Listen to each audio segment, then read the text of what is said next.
Hello, good people of YouTube. Mountbatten here, and today we're going to be talking about what is potentially the redemption arc story for Wargaming.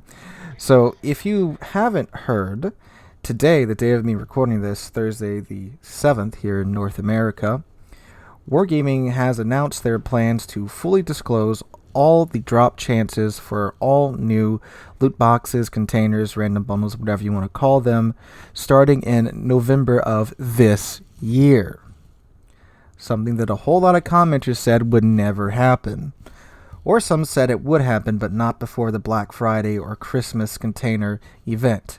But yep, it is happening. We'll read that dev blog real quick and just the highlights of it, and then I'll come back here and talk to you guys about the other things that have been going on with Wargaming recently.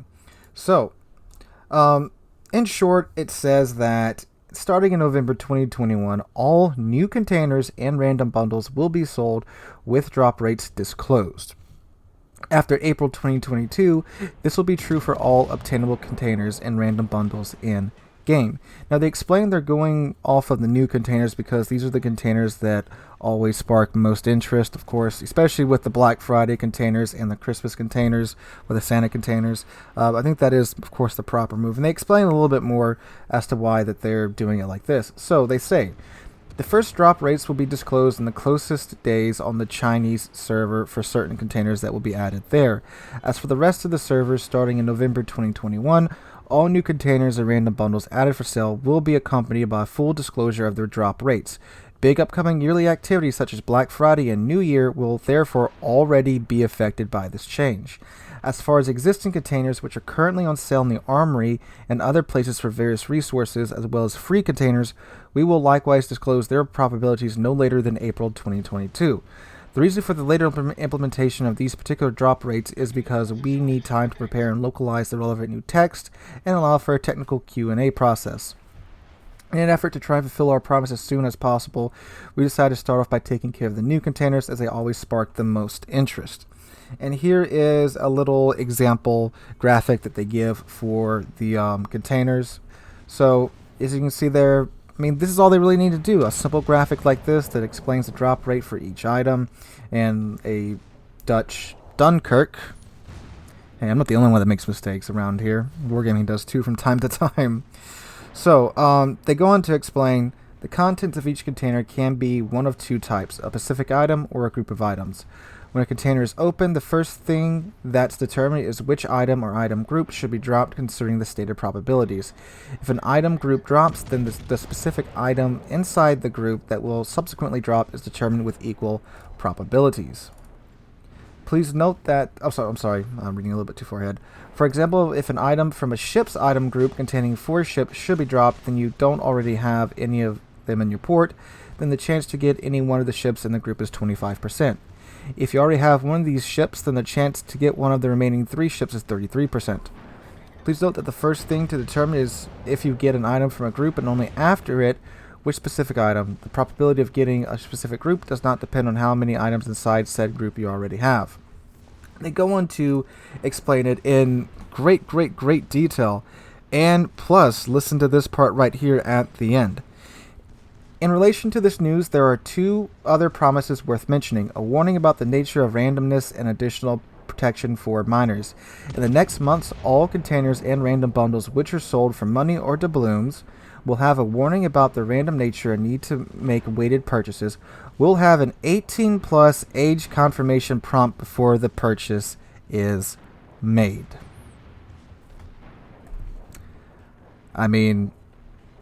That's literally what so many players wanted.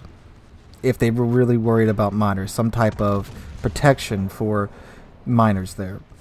Now, like I've talked about beforehand, any 18+ age confirmation online is really only as good as the enforcer, which is, nobody online because you can just lie there, but they're adding in that. So, this is merely the latest trend and a streak that Wargaming has been having for the past, I'd say about 2 months now. They've been just so much better with their communication. That dev blog, go look at it. It fully explains the whole process of how they calculate the drops and how, this happens and that happens.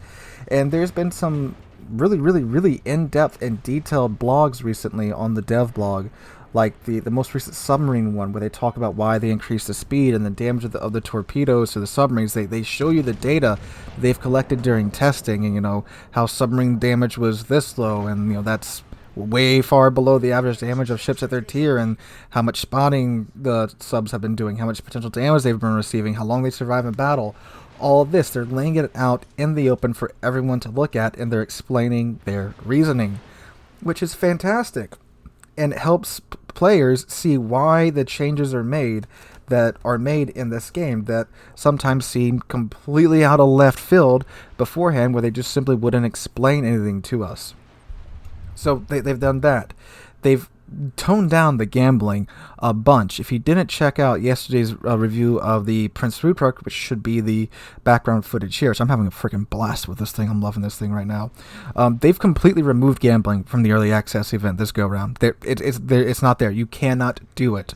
If you want to pay to get the ships in early access, all you have to do is buy the German token bundles, which they show you what's in each bundle. It's a guaranteed amount. There's no guesswork about it. You just buy as much as you need to buy to get the ship that you want to get. You go on your way, or you could simply play through the event, earn the German tokens, and get what you want, or get what you can, and then when the line fully comes out in a couple patches, you just research the ships for free, which is what I would recommend you guys do. But if you want to spend your money, there's no more guesswork, there's no more gambling about it. And they completely removed gambling too with the they didn't completely remove gambling with the Soviet CV event. You still had the container, the random bundles, which had the Soviet tokens in them. And even I said, well, that's a big step in the right direction, because there's not a ship in there anymore for them to dangle in front of your face.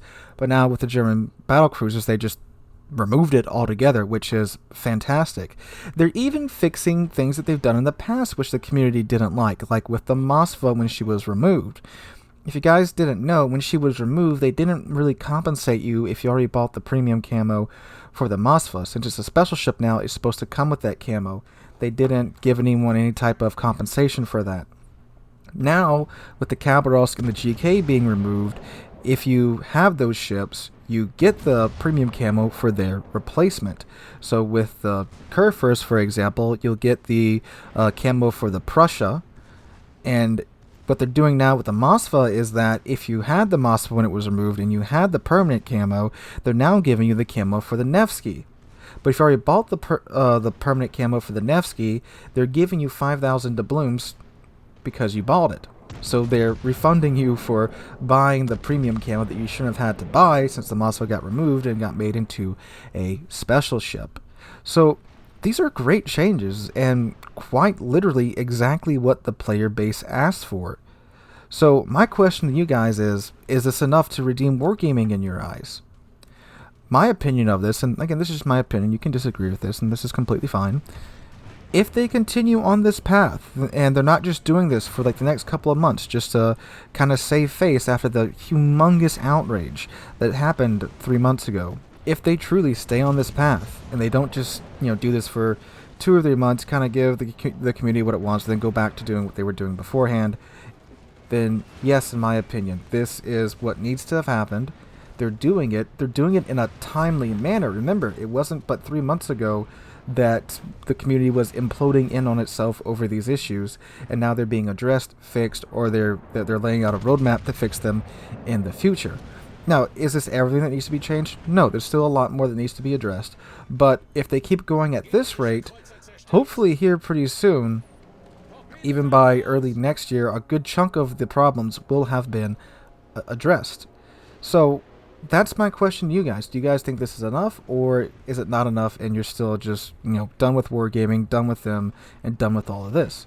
I mean, again, this is pretty much almost word for word what the community wanted.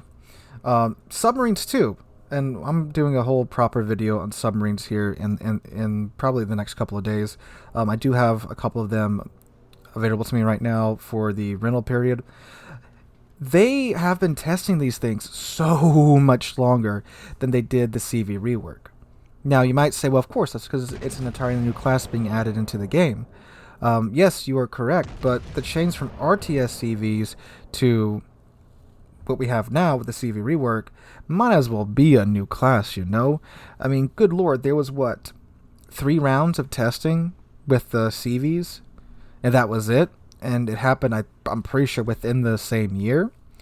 But with submarines, they're going on, I think, their 3rd year of testing, their 2nd year of on and off public testing, and there's been a whole lot of testing the past 4 or 5 months, and they're still in testing. Now they're in random battles, and I've tried them out in random battles so far. It's some interesting results, but they're still in testing.